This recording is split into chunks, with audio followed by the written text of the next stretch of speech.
Hello everyone and welcome back to the channel. I hope you're all doing great.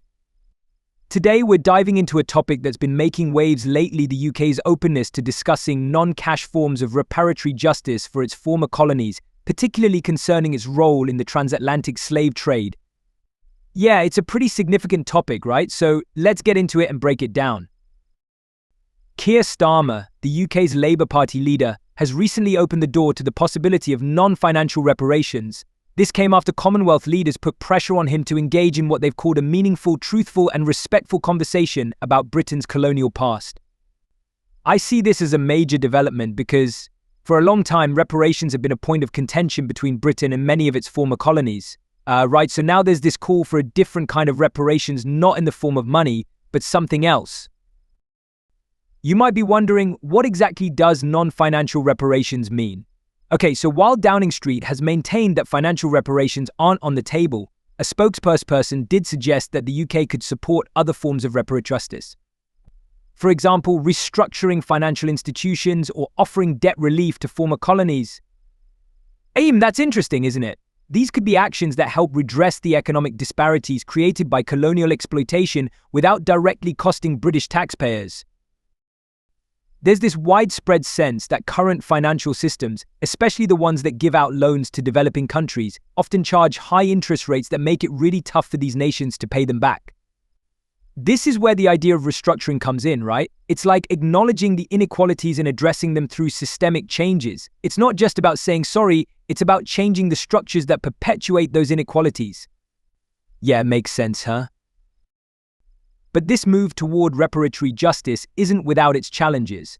Downing Street has made it clear that it won't be offering an immediate apology for the UK's role in the transatlantic slave trade, and financial reparations are still off the table. Starmer himself, when asked about whether the UK should apologise or offer reparations, said that while Britain can't change its history, it should definitely talk about it. He emphasised that we need to have conversations about Britain's role in slavery, but suggested focusing on future challenges like climate finance and international trade. I guess it's more about moving forward, right? And then there's the reaction from Commonwealth leaders. Leaders like Ralph Gonsalves, the Prime Minister of St. Vincent and the Grenadines, are really pushing for a reparatory justice plan that addresses the long-lasting effects of slavery, both psychological and socio-economic. Gonsalves pointed out something quite shocking. After slavery was abolished, the enslavers, the people who owned slaves, were compensated with millions of pounds, but the enslaved people got nothing. Yeah, can you imagine? No land, no money, no education, no support to rebuild their lives. That's a legacy of oppression that still impacts Caribbean nations today. The Prime Minister of the Bahamas, Philip Davis, added to this by saying that now is the time for the Commonwealth to seek justice for the brutal history of slavery. He even mentioned that former colonies want to bring this up directly with King Charles during a key summit. That sounds like a bold move, right? They're really pushing for Britain to confront its past in a meaningful way. The summit's draft communique, which was leaked to the BBC, includes a call for a meaningful, truthful and respectful conversation about reparatory justice.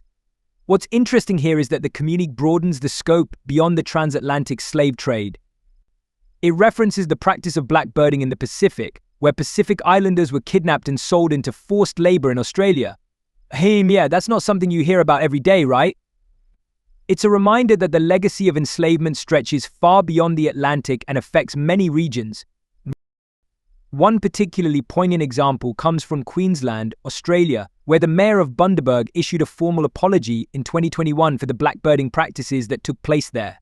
Yeah, it's interesting to see local governments taking these steps, even if national governments remain hesitant. I guess it goes to show that there's a growing global acknowledgement of these historical injustices. Now, Frederick Mitchell, the Foreign Minister of the Bahamas, spoke out about the communique. He pointed out that a small section discussing reparatory justice was still under debate. The UK's reluctance to fully engage in this conversation has been frustrating for many Caribbean nations, especially since some UK institutions have already apologised for their role in slavery. Mitchell's stance is clear: there needs to be both an apology and a commitment to reparations. Yeah, I see where he's coming from. It's not just about the past, but about repairing the future as well. Even within the UK, there's been some quiet criticism of the government's approach to this issue. Labour Party grandee Harriet Harman expressed that dismissing the conversation about reparations as looking backward isn't the right approach. She pointed out that it's not just about what happened in the past, but about shaping the relationships of the future. Yeah, that's a key point, isn't it? It's not just about making amends for historical wrongs, but about building a more equitable future. Interestingly, the Caribbean historian Sir Hilary Beckles also weighed in on the debate. Beckles, who chairs the Caribbean government's reparations body, wrote in The Guardian that global opinion is shifting towards recognizing that reparations are justified.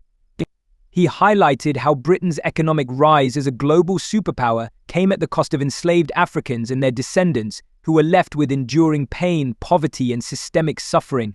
I see that's a pretty powerful argument, right? It underscores the fact that the legacies of slavery aren't just historical, they're still very much present in the inequalities we see today. As Starmer arrived at the Commonwealth summit in Samoa, there's no doubt that he's trying to navigate this tricky terrain carefully. No one wants a full-blown row over reparations to overshadow the summit, especially since major leaders like India's Narendra Modi and South Africa's Cyril Ramaphosa are absent, having chosen to attend a gathering hosted by Vladimir Putin in Moscow instead. Ashim, I see how the timing of this conversation might complicate things for Starmer. If the UK does agree to start discussions about any form of reparations, it will likely face backlash from the Conservatives and the right-wing press. Yeah, it's always a fine line, isn't it? On one hand, there's this growing demand for justice from former colonies, and on the other hand, the UK government is trying to avoid making any commitments that could stir up political controversy at home. So, what's the takeaway here? It seems like while the UK government is still hesitant to engage fully in the reparations debate, there's growing pressure both internationally and domestically to address the issue. Whether through non-financial means like debt relief or broader institutional reforms, the conversation about Britain's colonial past and its lingering impact isn't going away anytime soon. It'll be interesting to see how this develops, right? Anyway, that's all for today's video. I hope you found this discussion insightful. Let me know your thoughts in the comments below. Do you think the UK should apologize or provide reparations for its colonial past?